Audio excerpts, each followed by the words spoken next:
Welcome friends. इस video से मुग़ल काल के बारे में हम लोग डिस्कस करेंगे। तो सबसे पहले मुग़ल काल के जो इम्पोर्टेंट शासक हैं उनके बारे में देख लीजिए, क्योंकि यहाँ से भी क्वेश्चन पूछा जाता है। तो सबसे पहले क्वेश्चन पूछा जाएगा आपसे कि मुग़ल वंश का संस्थापक कौन था। तो आपको ध्यान रखना कौन था, बाबर। बाबर जो है 1526 से 1530 ईस्वी तक भारत में शासन करता है। बाबर के बाद उसके बेटे हुमायूं 1530 से 40 के बीच में, उसके बाद 1555 से 1556 के बीच में। यहाँ पर 15 साल का गैप है। ये 15 साल जो है शेर शाह दिल्ली के तख्त पर शासन करता है। उसके बाद हुमायूं के बेटा अकबर, ठीक है, 1556 से 1605 ईस्वी के बीच में भारत पर शासन करता है। और आपको याद रखना है कि जो अकबर है मुग़ल काल में सबसे अधिक समय तक शासन किया। इसे आप लोग लिख लीजिएगा, वेरी इंपॉर्टेंट है, आपसे एग्ज़ाम में पूछा जाता है। उसके बाद अकबर के बाद जहांगीर, जो अकबर के बेटे हैं, ये 1605 से 1627 ईस्वी तक शासन करते हैं। उसके बाद शाहजहां 1627 से 1658 के बीच में शासन करते हैं। और उसके बाद औरंगजेब 1658 से 1707 ईस्वी तक करते हैं। यहाँ पर आपको ध्यान रखना है कि जो औरंगजेब तक है मुग़ल काल का लगातार विस्तार होता जा रहा था, लेकिन औरंगजेब की मृत्यु के बाद जो है मुग़ल काल जो है धीरे धीरे पतन की ओर उन्मुख हो गया था। और जब मुग़ल काल पूरी तरीके से कब समाप्त हुआ, तो 1857 ईस्वी में। कब समाप्त हुआ था? 1857 ईस्वी में। उस समय मुग़ल काल के शासक थे बहादुर शाह जफ़र द्वितीय, ठीक है। तो सबसे पहले हम लोग डिस्कस करेंगे, आज बाबर के बारे में डिस्कस करेंगे। तो आइए देखते हैं बाबर के बारे में। भारत में जो है मुग़ल सत्ता का संस्थापक बाबर था। कौन था? बाबर, जिसका वास्तविक नाम ज़हीरुद्दीन मोहम्मद था। तुर्की भाषा में जो है बाबर का अर्थ होता है बाघ। ये ध्यान रखिएगा, एग्जाम में पूछा जाता है कि तुर्की भाषा में बाबर का अर्थ क्या होता है, तो बाघ होता है। ज़हीरुद्दीन मोहम्मद का तो ये वास्तविक नाम था बाबर का। तो इसका नाम बाबर कैसे पड़ा? तो ज़हीरुद्दीन मोहम्मद जो है अपने पराक्रम एवं निर्भीकता के कारण ही बाबर कहलाया, ठीक है। ज़हीरुद्दीन मोहम्मद जो है अपने पराक्रम एवं निर्भीकता के कारण ही बाबर कहलाया। अब बाद में जो है बाबर नाम ही प्रचलित होता है। बाबर के पिता जो हैं तैमूर वंशज थे और माता मंगोल वंशज थी। इस प्रकार उसमें जो है तुर्कों एवं मंगोलों दोनों का रक्त का मिश्रण था, ठीक है। याद रखिएगा कि पिता जो तैमूर वंशज थे और माता मंगोल वंशज थी। एग्जाम में पूछा जाता है। बाबर का जन्म जो है 14 फरवरी 1483 ईस्वी को फरगना के एक छोटे से राज्य में हुआ था, जो अब उज्बेकिस्तान में है, ठीक है। कहाँ पे है? उज्बेकिस्तान में। तो इसका जन्म भी आपको ध्यान रखना है कि 14 फरवरी 1483 ईस्वी में। 14 फरवरी को शायद वैलेंटाइन डे है, तो उस दिन से आप लोग याद रख सकते हैं। और कहाँ पर हुआ था? फरगना के एक छोटे से राज्य में हुआ था। उसके बाद जो है मुग़ल नाम क्यों पड़ा मुग़ल वंश? तो चंगेज खां के द्वितीय पुत्र के नाम पर जो है मुग़ल वंश का नाम पड़ता है। बाबर के पिता की मृत्यु जो है 1494 ईस्वी में हो जाती है। उस समय जो है बाबर की उम्र मात्र 11 वर्ष होती है। तो उस समय जो है बाबर फरगना की गद्दी पर बैठता है, मात्र उसकी उम्र 11 वर्ष होती है, ठीक है। तो आपसे एग्जाम में पूछा जाता है कि जब बाबर फरगना की गद्दी पर बैठा था तो उस समय उसकी उम्र कितनी वर्ष थी? तो 11 वर्ष थी। और कब बैठा था? तो 1494 ईस्वी में। बाबर अपने फरगना के शासनकाल में जो है 1501 ईस्वी में समरकंद पर अधिकार किया। याद रखना है कि बाबर जो है 1501 ईस्वी में जो है समरकंद पर अधिकार किया, लेकिन जो समरकंद पर अधिकार किया मात्र 8 महीने तक ही उसे कब्जे में रख सका। किसे? समरकंद को, ठीक है। उसके बाद जो है बाबर 1504 ईस्वी में काबुल का विजय करता है। उसके बाद काबुल और गजनी दोनों जो हैं बाबर के अधीन आ जाते हैं। 1507 ईस्वी में बाबर ने पादशाह, जिसे बोलते हैं बादशाह, की उपाधि धारण की। ठीक है, पादशाह की उपाधि धारण करने से पूर्व जो है बाबर मिर्जा की पैतृक उपाधि धारण करता था। जो बाबर पहले है ये मिर्जा की उपाधि धारण करता था, जो उसके पूर्वजों के अनुसार चला आ रहा था। बाद में जो है बाबर 1507 ईस्वी में जो है पादशाह या बादशाह की उपाधि धारण करता है। याद रखिएगा 1507 ईस्वी में। ठीक है, उसके बाद देखिए बाबर के भारत पर आक्रमण का कारण। बाबर भारत पर जो आक्रमण किया उसका क्या क्या कारण था।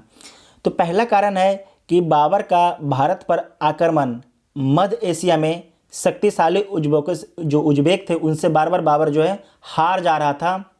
उसके बाद शक्तिशाली सफवी या उस्मानी वंश के भय के कारण भी जो है बाबर अपना अलग एक तरीके से जो मध्य एशिया में बाबर जो है बार बार हार जा रहा था। ठीक है, तो उसे लगा कि अगर हम हार जाएंगे तो मेरे हाथ से सत्ता जो है निकल जाएगी, तो कहीं और भी हमें ढूंढ के रखना चाहिए या किसी और स्थान पर हम शासन कर लें ताकि वहाँ पर जो है ये उज्बेक हमें कंपटीशन ना दे पाएँ। ठीक है, तो इसी को देखते हुए बाबर जो है भारत पर आक्रमण करता है। तो क्या क्या कारण है, मध्य एशिया में शक्तिशाली उज्बेकों से बार बार पराजय के कारण, शक्तिशाली सफवी तथा उस्मानी वंश के भय का ही प्रतिफल था कि बाबर ने भारत पर आक्रमण किया।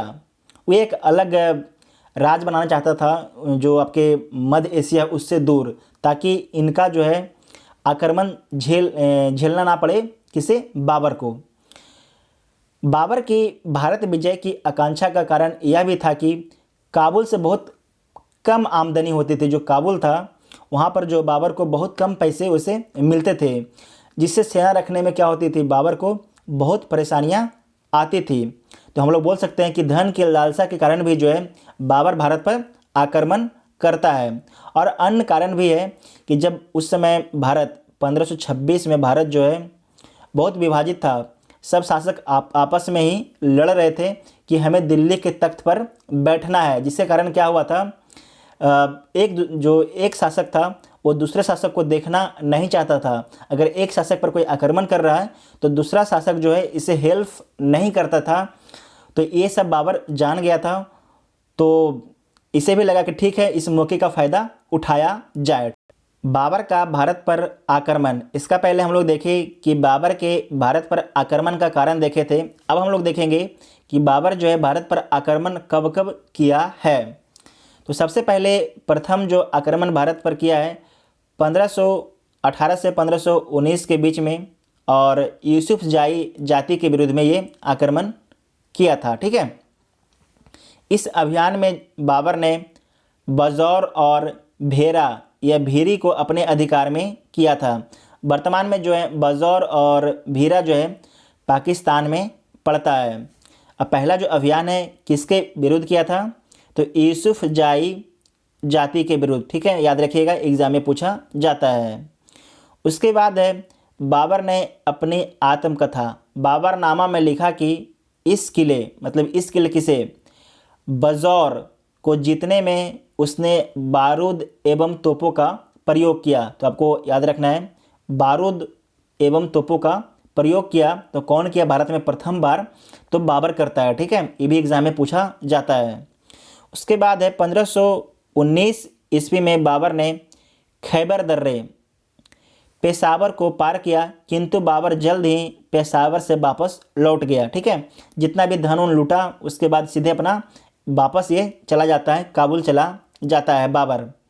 ठीक है, जो सारे जो क्षेत्र थे बजौर, भीरा और आपके पेशावर, इन सब पर अधिकार छोड़कर ये चला जाता है कहाँ, वापस काबुल चला जाता है। इसका सिर्फ मकसद था शुरुआत में धन लूटकर वापस चला जाना।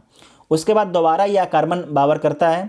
1520 ईस्वी में बाबर ने जो है बजौर और भेरा पर पुनः आक्रमण करता है और उसे क्या करता है, जीत लेता है। ठीक है, एक बार तो 1519 में जो है वो जीत उत को धन लेकर चला जाता है वापस। ठीक है, लेकिन 1520 ईस्वी में बाबर जो है वापस आता है, फिर से आक्रमण करता है, फिर से सभी को लूटता है और इस बार जो है सभी पर अधिकार करते हुए आगे बढ़ता जाता है। ठीक है, साथ ही जो वो सियालकोट और सैयदपुर को भी अपने अधिकार में कर लेता है। किसी भी सियालकोट एवं सैयदपुर को अपने अधिकार में कर लेता है। वर्तमान में जो सारे क्षेत्र हैं आपके पाकिस्तान में स्थित है।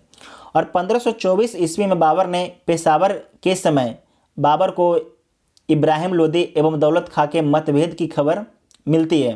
कब मिलती है?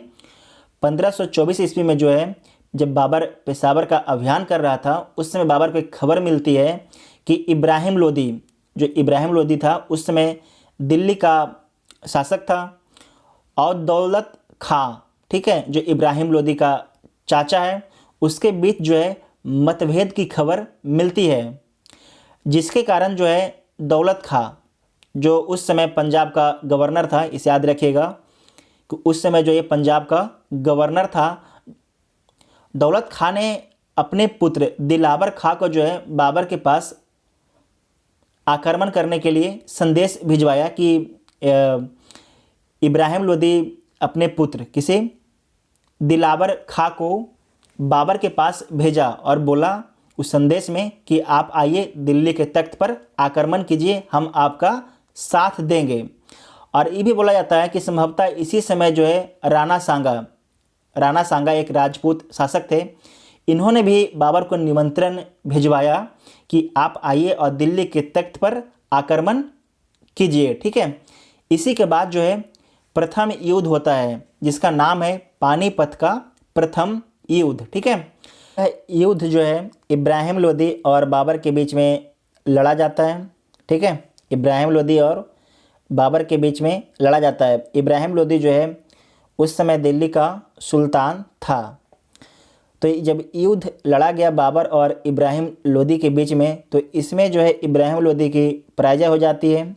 इब्राहिम लोदी की पराजय हो जाती है और इसके बाद जो है इब्राहिम लोदी को बाबर के द्वारा युद्ध में ही मार दिया जाता है। तो आपसे एग्जाम में पूछा जाएगा कि पानीपत का प्रथम युद्ध कब हुआ था? तो अप्रैल 1526 ईस्वी में। और किसके किसके बीच में हुआ था? तो इब्राहिम लोदी और बाबर के बीच में हुआ था। ठीक है, इस युद्ध में जो है बाबर पहली बार जो है प्रसिद्ध तुगलमा युद्ध पद्धति का प्रयोग किया। बाबर ने तुगलमा युद्ध पद्धति का प्रयोग किससे ग्रहण किया था? उज्बेकों से ग्रहण किया था। तो तुगलमा युद्ध पद्धति होता क्या है? तो आपको ध्यान रखना है, इसमें जो होता है एक तरीके से छुप के वार करना, एकाएक छुप के वार करना, जिससे सामने वाली जो सेना है वो धराशायी हो जाए। ठीक है, तो आपको ध्यान रखना है तुगलमा युद्ध पद्धति जो है बाबर को पानीपत के युद्ध में विजय दिलाने में महत्वपूर्ण भूमिका निभाई। और जो तुगलमा युद्ध पद्धति है बाबर जो है उज्बेकों से ग्रहण किया था। ठीक है, साथ में इस युद्ध में बाबर ने तोपों को सजाने में उस्मानी पद्धति जिसे बोलते हैं रूमी विधि का प्रयोग किया। इस पद्धति में जो है दो गाड़ियों के बीच व्यवस्थित जगह छोड़कर तोप को रखकर चलाया जाता था। जैसे एक गाड़ी यहाँ पर है, एक गाड़ी यहाँ पर है, बीच में तोप रख दिया और यहाँ से आराम से तोप को छोड़ा जाता था। सामने में तो आपको लग रहा है कि यहाँ पर सिर्फ बैलगाड़ी है, यह तो गाड़ी है, और जो सामने वाला जो आपके प्रतिद्वंदी है वो देख नहीं पाता था। ठीक है, जो सामने वाला प्रतिद्वंदी है इस तोप को देख नहीं पाता था और बाबर आसानी से इस तोप से जो है हमला विरोधी दल पर करता था। साथ में पानीपत के युद्ध में बाबर के तोप खाने का जो नेतृत्व किसने किया, ये एग्जाम में बार बार पूछा जाता है। तो उस्ताद अली और मुस्तफ़ा खां। ठीक है, उस्ताद अली और मुस्तफ़ा खां नामक जो है दो अधिकारियों ने जो है पानीपत के युद्ध में तोप खाने का नेतृत्व किया था। पानीपत के युद्ध में इब्राहिम लोदी के हार से भारत में जो है अफ़गानों की शक्ति छीन हो गई। जो अफ़गान थे उनकी शक्ति जो है एक तरीके से ख़त्म हो गई और युद्ध के पश्चात जो है दिल्ली और आगरा पर जो है बाबर के द्वारा जो है अधिकार कर लिया जाता है। युद्ध के पश्चात जो है दिल्ली और आगरा समेत लोधी साम्राज्य के जो है समस्त भागों पर बाबर के द्वारा अधिकार कर लिया जाता है। ठीक है, इतना आप लोग को ध्यान रखना है। उसके बाद है कि भारत विजय के उपलक्ष्य में बाबर ने प्रत्येक काबुल निवासी को एक एक चांदी का सिक्का उपहार स्वरूप दिया। अपनी इस उदारता के कारण जो है बाबर को कलंदर बोला जाता है।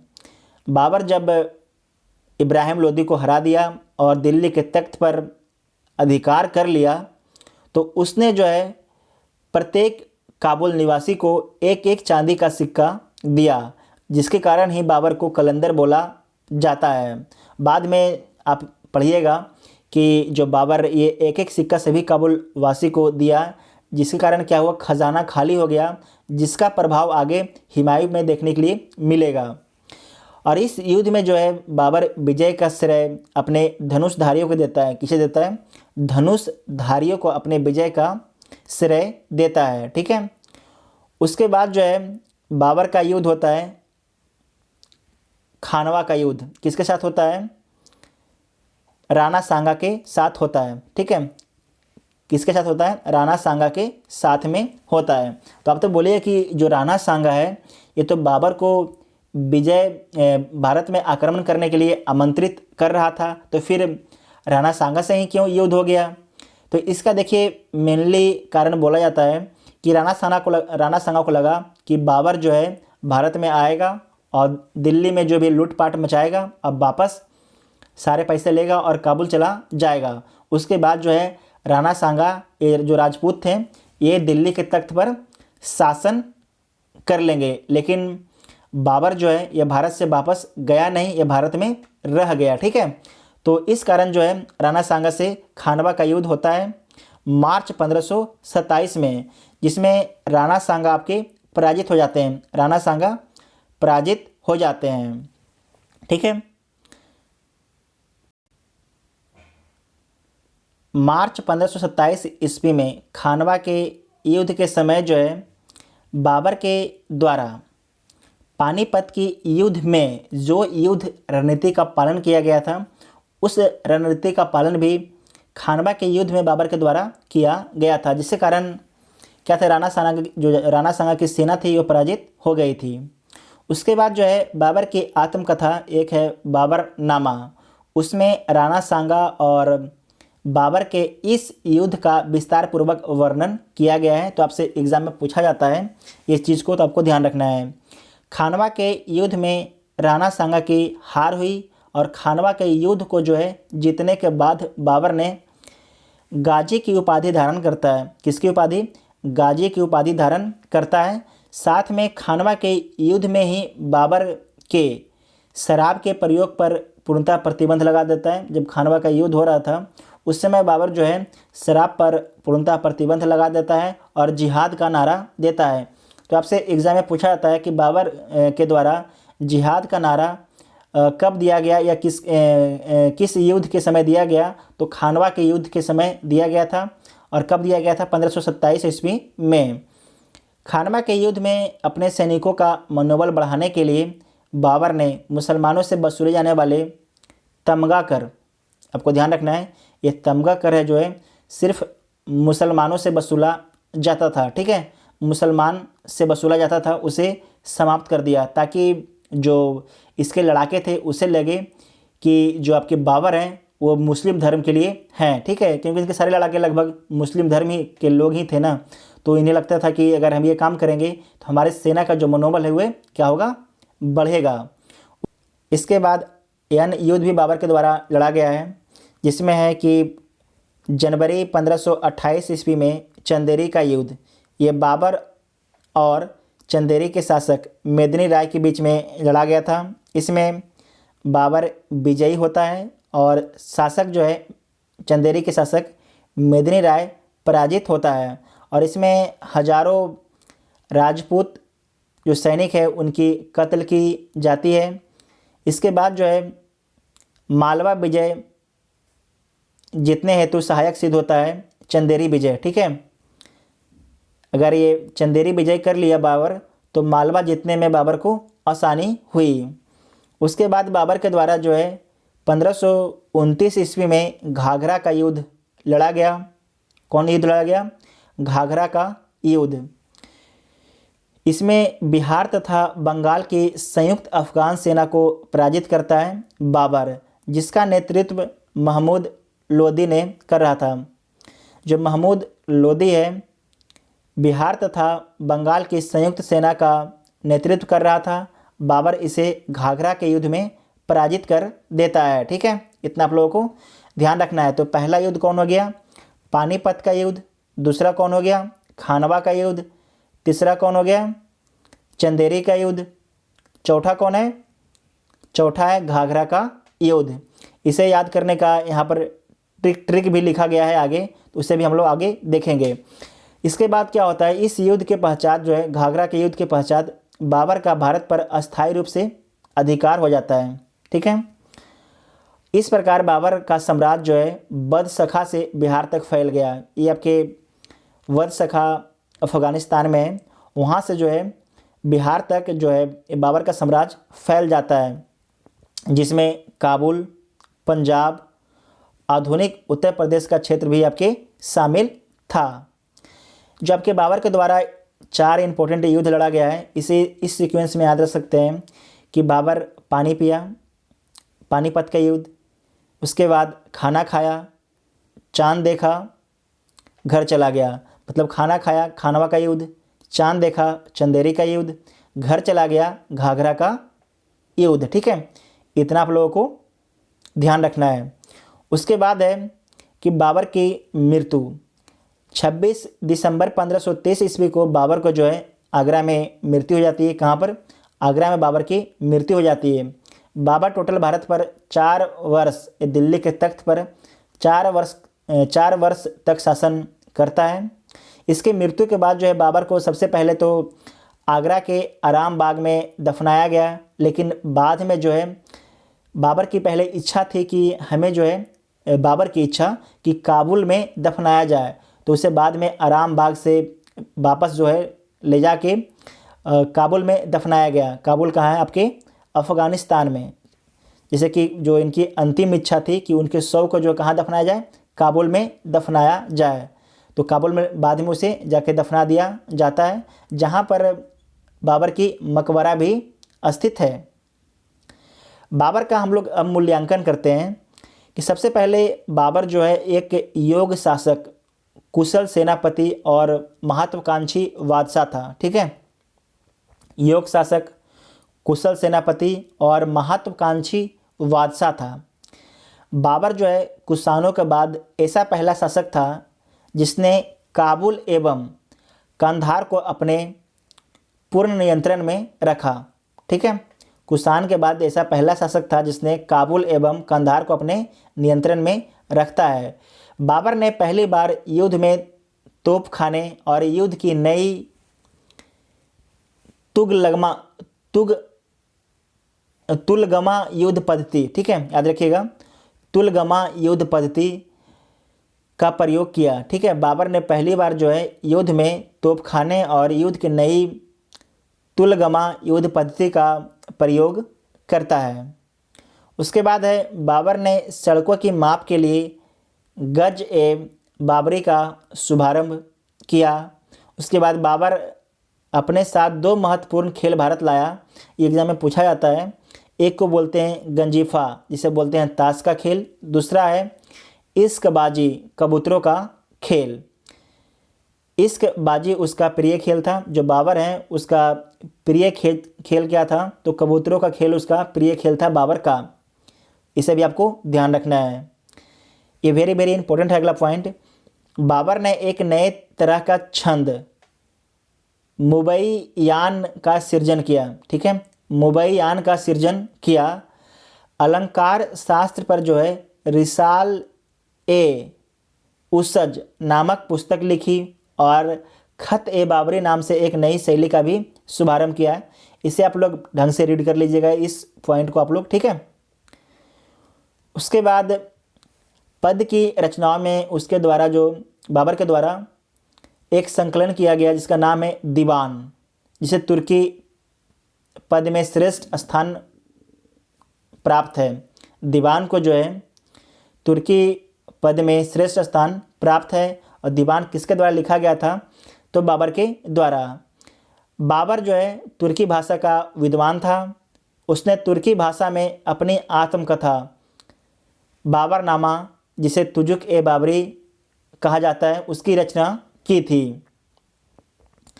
बाबर बागों को लगाने का बड़ा शौकीन था और उसने आगरा में जो है ज्यामितीय विधि से एक बाग लगवाया जिसे नूर ए अफ़गान, ठीक है, नूर ए अफ़गान या नूर ए अफ़गान कहा जाता था, परंतु अब इसे आराम बाग कहा जाता था, जहाँ पर बाबर को प्रथम बार दफनाया गया था। बाबर ने शाहरुख नामक चांदी का सिक्का भी चलाया। आपको याद रखना है, बाबर जो है शाहरुख नाम से चांदी का सिक्का चलाता है। इसके बाद हम लोग जो बाबर की आत्मकथा है बाबरनामा, उसके बारे में देख लेते हैं। यहाँ से भी एग्ज़ाम में क्वेश्चन पूछा जाता है। तो सबसे पहले पूछेगा कि बाबर जो लिखा है बाबरनामा वह किस भाषा में है? तो तुर्की भाषा में लिखा गया है, ठीक है। और इस जो बाबरनामा को तुजुक ए बाबरी भी बोला जाता है, तुजुक ए बाबरी भी बोला जाता है। बाबर की जो आत्मकथा है तुजुक ए बाबरी, इसका आपके फ़ारसी में अनुवाद पायानंद खां और अब्दुल रहीम खाना के द्वारा किया जाता है। पायानंद और अब्दुल रहीम खाने के द्वारा जो है इसका फ़ारसी में अनुवाद किया जाता है। बाद में इसका अंग्रेजी में अनुवाद श्रीमती बेब्रिज ने की। बाबर जो है प्रकृति प्रेमी था और भारत की जलवायु का वर्णन भी अपने बुक में तुजुक ए बाबरी में करता है, लेकिन कहता है कि यहाँ नदियों और पहाड़ों के सिवा कुछ नहीं है। भारत में नदियों और पहाड़ों के सिवा कुछ नहीं है। ये कौन बोलता है? ये बाबर अपने पुस्तक बाबरनामा में लिखता है। साथ में इस पुस्तक में उसने 5 मुस्लिम राज्यों, याद रखिएगा वेरी इंपॉर्टेंट पॉइंट है ये, 5 मुस्लिम राज्यों का जिक्र करता है। वो कौन कौन है? पहला बंगाल है, दिल्ली है, मालवा है, गुजरात है, गुजरात व बहमनी, ठीक है, गुजरात ये बहमनी, तथा 2 हिंदू राज का भी वह वर्णन अपने बुक में करता है, जिसमें सर्वप्रथम जो प्रमुख है विजयनगर, दूसरा आपका है मेवाड़। 5 हिंदू कौन कौन थे? बंगाल, दिल्ली, मालवा, गुजरात और बहमनी।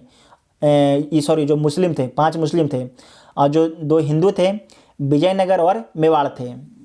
बाबरनामा में जो है बाबर ने विजयनगर के शासक कृष्ण देव राय को समकालीन भारत का सबसे शक्तिशाली शासक बताया था, ठीक है।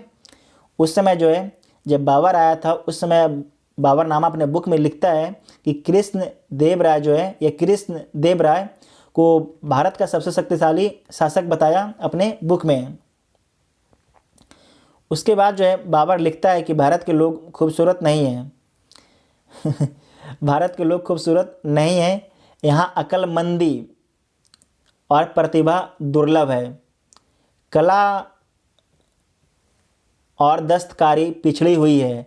संभवतः बाबर की यह राय समाज के पिछड़े वर्ग के बारे में है। इसको पूरे हिंदुस्तान समाज पर लागू करना तर्कसंगत नहीं है। सही बात है, इसे पूरे हिंदुस्तान पर लागू करना तर्कसंगत नहीं है कि भारत के लोग खूबसूरत नहीं हैं, ना उनको अकल है, ना उनके अंदर प्रतिभा है। ये तो बात सरासर गलत ही है एक तरीके से। कुछ मान लीजिए कि जो पिछले वर्ग हैं उनको बाबर देखा होगा और उनको देखने के बाद जो है बाबर की यह धारणा बनी होगी, ठीक है। बाबर ने लिखा कि हिंदुस्तान बहुत बड़ा देश है और यहाँ पर सोने चांदी की अथाह संपत्ति है। मतलब बाबर लिखता है कि भारत जो है एक बहुत बड़ा देश है और जहाँ पर ना सोने ना चांदी की कमी है। बाबर ने लिखा कि भारतीय मरना जानते हैं, लड़ना नहीं ये भी गलत है। भारतीय मरना जानते हैं, लड़ना नहीं, ऐसा बात नहीं है। अगर ऐसा होता तो अशोक जैसे महान सम्राट भारत में पैदा नहीं होते, अशोक, चंद्रगुप्त मौर्य, ठीक है। हम लोग इस वीडियो में बाबर लेक्चर को पूरा कंप्लीट कर लिए हैं। अब अगला हम लोग का लेक्चर जो आएगा हुमायूं का लेक्चर आएगा। अगर आप लोग को देखिए वीडियो अच्छा लगेगा तो चैनल को सब्सक्राइब कीजिएगा ताकि जब भी वीडियो अपलोड हो उसका नोटिफिकेशन आपको मिलता रहे। Thank you.